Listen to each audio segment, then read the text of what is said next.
बड़े बड़े ऋषि मुनिंद्र तपस्वियों योगियों आदि को भी अपनी माया से भ्रमित करने वाले श्री बाल गोपाल ग्वाल बालों के साथ खेल रहे थे। अनंत कोटि ब्रह्मांड को पल में बनाने वाले और अपनी ब्रिकटी मात्र के इशारे से उन सभी ब्रह्मांडों को भस्म करने वाले भगवान श्री कृष्ण को ब्रज रज में लोटपोट होते देखा। श्री ब्रह्मा जी ने भगवान श्री कृष्ण ग्वाल बालों के साथ क्रीड़ा करने में इतने मस्त थे कि उनकी अपनी ही सुधि ना रही कि वो भगवान हैं। हमेशा अपनी लीला से भक्तों को आनंद देने वाले भगवान कृष्ण ग्वाल बालों के जूठन खा रहे थे। श्री दामा मधुमंगल मनसूखा आदि ग्वाल बालों के लिए वे बैल की सवारी बन रहे थे, बैल की सवारी दे रहे थे।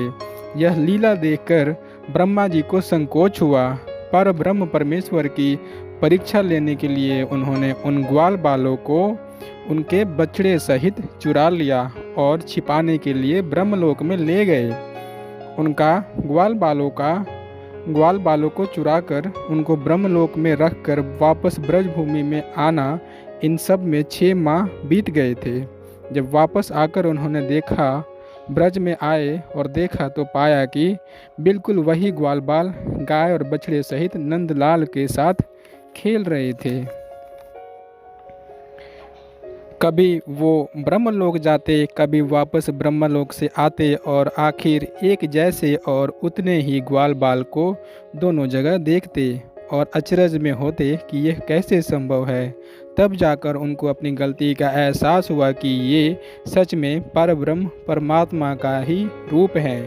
भगवान श्री कृष्ण चरणों में त्राहिमाम करते हुए गिर पड़े। उसके बाद 5 मुख वाले ब्रह्मा जी आए, भगवान की स्तुति करी। ऐसे ही 6 मुख वाले ब्रह्मा जी आए, भगवान की स्तुति करी। ऐसे ही अनेकों प्रकार के ब्रह्मा जी, अलग अलग मुख वाले ब्रह्मा जी आए। और उसके बाद जब 10 मुख वाले, 20 मुख वाले, 50, 100, 1000 मुख वाले ब्रह्मा जी को जब उस समय भगवान की स्तुति करते हुए देखा, उन ब्रह्मा जी ने देखा तो वे अचरज में पड़ गए। अर्थात हमारी पृथ्वी वाले ब्रह्मांड के ब्रह्मा जी 4 मुख वाले ब्रह्मा जी हैं। जितना मुख ज़्यादा, ब्रह्मांड की साइज भी उतनी ही ज़्यादा, उतना ही बड़ा ब्रह्मांड। तो हमारे चतुर्मुख वाले ब्रह्मा जी, 1 लाख वाले ब्रह्मा जी और फिर अनंत मुख वाले ब्रह्मा जी को देखकर वे चक्कर में पड़ गए और समझ गए कि वे अकेले इस सृष्टि के रचयिता नहीं हैं। उनसे भी बड़े बड़े ब्रह्मांड हैं और उनसे भी बड़े बड़े ब्रह्मा हैं, जिनको भगवान श्री कृष्ण अपनी इच्छा से कंट्रोल करते हैं। तभी तो वे सभी आकर भगवान की स्तुति कर रहे थे। इस प्रसंग से यह सिद्ध होता है कि भगवान श्री कृष्ण ही परब्रह्म परमेश्वर अनादि सच्चिदानंद स्वरूप हैं। वे ही एकमात्र चराचर जगत में व्याप्त हैं।